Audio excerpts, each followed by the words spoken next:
Hi, and welcome to Season 2 of That's Ruddy Mysterious, a podcast of short tales about true mysteries. What created the Potomsky Crater? Who was involved in the 1963 Great Train Robbery? I'm not going to solve those mysteries, but they'll be interesting to learn about. I'm your host, Kelly with an I. Transcripts and references for all episodes can be found at that'sruddymysterious.wordpress.com. No apostrophe and no exclamation point. Today's tale is about the Khatt Shebib. The Khatt Shebib, or Shebib's Wall, also known as the Great Wall of Jordan, can be found in Jordan.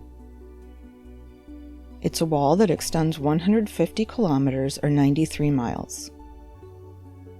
It's the longest linear archaeological site in Jordan. But what was it for? The Khatt Shebib was originally discovered in 1948 by Sir Alec Kirkbride, a British diplomat in Jordan. Kirkbride noticed the wall while traveling by airplane. He saw a stone wall running for no obvious purpose across country, while flying over the Mon district in the south of the country. Kirkbride did some fieldwork riding a horse along the wall and later flew over the wall and drew a map, which he published in a 1948 paper called Shebib's Wall in Transjordan. Kirkbride said, "Traveling by air over the Mon district, I noticed a stone wall running for no obvious purpose across the country from a point about 12 kilometers west of the town of Mon and terminating near the edge of the scarp known as Nag Ashtar. The wall was first photographed using aerial photography in 1982. The Khatt Shebib seems to have gotten its name from the Bedouin belief that the wall was built by Emir Shebib, the Prince of Transjordan. Khatt means line, and Shebib refers to the prince. The Khatt Shebib runs south from Wadi al-Hassa, which is at the southern border of the Tafayala Governorate, to Ras al-Nakab, which is at the southern border of the Mon Governorate. Archaeologists with Aerial Archaeology Jordan, or AAJ, have been studying the remains of the wall using aerial photography. The AAJ has over 270 images in their archive. They discovered that the wall runs north-northeast to south-southwest over 106 kilometers or 66 miles. They also discovered that the structure contains sections where two walls run parallel and other sections where the wall branches off into its own direction. David Kennedy is a professor at the University of Western Australia, and Rebecca Banks is a research assistant at Oxford University. Together they wrote in a paper, "If we add the spurs and stretches of parallel wall, the total wall length may be about 150 kilometers, 93 miles. They continued that the wall is in ruins today, but even in its original state it could not have been taller than a meter, or 3.3 feet high, and maybe half a meter, or 1.6 feet wide. Along the Khatt Shebib, archaeologists have found remains of about 100 towers measuring 2 to 4 meters, or 6.5 to 13 feet in diameter. Some of these towers were built after the wall was completed. There are several theories as to what these towers may have been used for. Kennedy said, "Some may have been places of refuge, a secure place to overnight. Others may have been used as watchposts. Some perhaps were places in which hunters could hide until browsing fauna was close enough to try and bring down." So far, the only dating information that has been gathered has come from the pottery found in the towers and at other places along the wall. According to Kennedy, based on the pottery dating, the wall was likely built sometime between the Nabatean period, which occurred between 312 BC and 106 AD, and the Umayyad period, which occurred between 661 and 750 AD. The wall may not have been built by the governments of the time.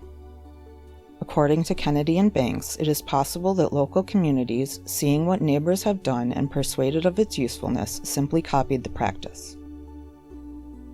The purpose of the wall remains a mystery. Its low height and narrowness shows that it wasn't built for defense. Traces of ancient agriculture can be seen more to the west of the wall than to the east.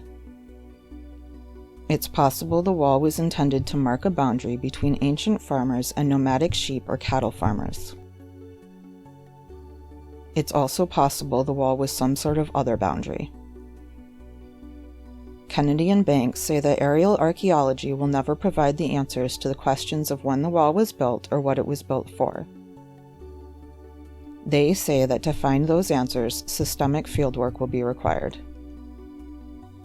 John B. Winterburn was a CBRL Travel Grant recipient and research associate at Oxford University.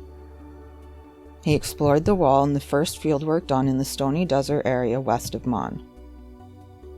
Winterburn's first task was to explore the Ras Al Nakab escarpment, or the steep boundary between the limestone uplands and the sandy desert where the Khatt Shebib seems to start and end.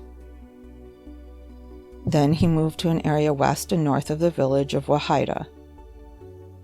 He said, "Here the Khatt Shebib exhibits two different forms and in some areas is characterized by a series of short upright stones." He noticed that the wall seems to connect a series of cairns. He said that more studies would be needed to determine if the cairns were built before or after the wall. Winterburn then moved to an area south of Moreha, which is 22 kilometers or a little over 13.5 miles southwest of Mon. In this area, he found settlements and road buildings that had impacted the Khatt Shebib. The wall has been turned into a boundary for new buildings and became a focus for dumping garbage. A 2019 study dated the wall to between 1200 and 550 BC. The Khatt Shebib was likely built before the Romans invaded the area based on pottery found near the wall that predates the Romans. However, there are not enough shards to clearly indicate any time period that the wall was in use. Ceramics found in the area come from all time periods, although most date to the Iron Age. There are several theories regarding the purpose of the Khatt Shebib.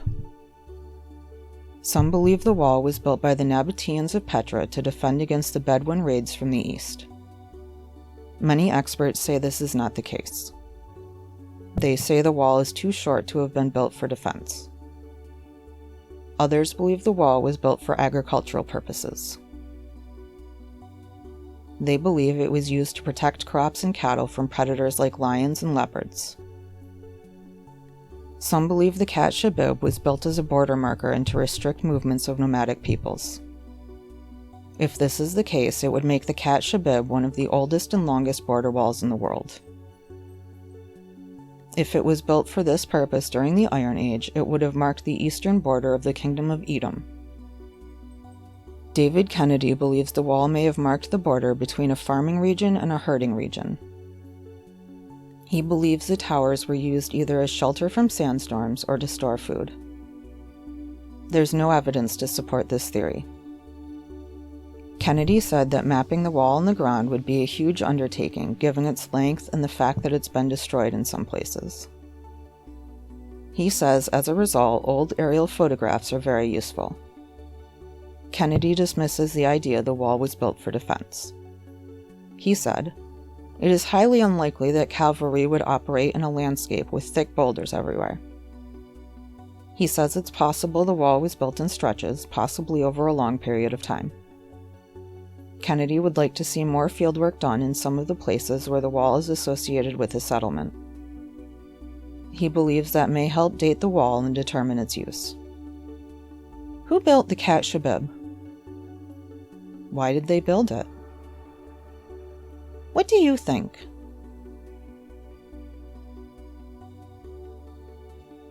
Thanks for listening to today's episode of That's Ruddy Mysterious. I'm your host, Kelly with an I. If you enjoyed this episode, leave a review and follow That's Ruddy Mysterious to be updated about new episodes. Tune in next Tuesday for another thought-provoking tale.